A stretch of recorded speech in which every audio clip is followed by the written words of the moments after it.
السلام علیکم ورحمۃ اللہ وبرکاتہ۔ ناظرین کرام، اکثر عامر حسنی آپ کی خدمت میں حاضر ہے، آپ کے دلوں پر دستک دینے کے لیے۔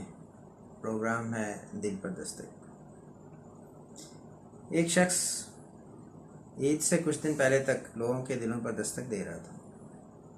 اچانک اس نے محسوس کیا کہ کوئی اس کے دل پر بھی دستک دے رہا ہے۔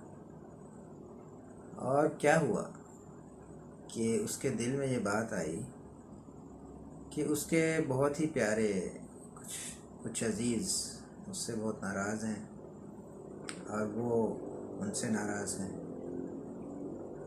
تو دل پر دستک دینے والے نے کہا کہ کیوں نہ اس عید پر ان کو منایا جائے۔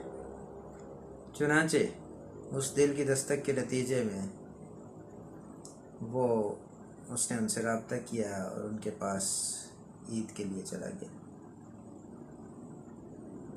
اور اس دل پر دستک کے نتیجے میں ان کی دونوں خاندانوں کی عید بڑی خوبصورت اور بڑی ہی محبت کے ساتھ گزری اور تمام گلے شکوے دور ہو گئے۔ اصل میں قربانی کی عید ہے ہی قربانی کے نام پہ، جس میں صرف جانوروں کو ذبح کر دینا ہی قربانی نہیں ہے۔ دراصل حقیقت میں اپنے جذبات کی قربانی اس کا بنیادی مقصد ہے۔ تو خاکسار یہ سمجھتا ہے کہ حضرت ابراہیم علیہ السلام نے بھی اپنے جذبات کی قربانی کی، حضرت اسماعیل علیہ السلام نے بھی اپنے جذبات کی قربانی کی، اور خدا تعالیٰ کے حکم کے مطابق خدا کے حکم کے سامنے اپنے جذبات قربان کر دیے خدا کی خاطر۔ تو آج اس واقعہ کے ساتھ میں آپ کو یہ پیغام دینا چاہتا ہوں کہ آپ سب بھی اپنے اپنے جذبات کو قربان کریں اور پھر دیکھیں آپ کو کیسے حقیقی عید نصیب ہوتی ہے۔ آپ کی جہاں بھی کسی دوست سے، کسی رشتہ دار سے کوئی ناراضگی ہے، آپ اس سے ملیں اور اس ناراضگی کو ختم کریں، اور حقیقی قربانی اسی صورت میں آپ کر سکتے ہیں۔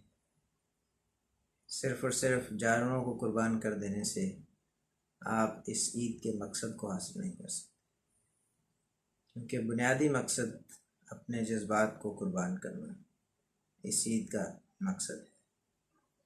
اللہ تعالیٰ سے دعا ہے کہ وہ ہم سب کو توفیق دے کہ ہم ہر جگہ یہ کوشش کریں کہ اپنے آپ کو کنٹرول میں رکھیں، اپنی طبیعت کو، اپنی حالت کو خدا تعالیٰ کی رضا کے لیے کے راستے پر، خدا تعالیٰ کی رضا کے راستے پر چلانے والے ہوں، اور اس قربانی کے نتیجے میں پھر ہمیں حقیقی عیدیں ہر سال نصیب ہوتی رہیں گی۔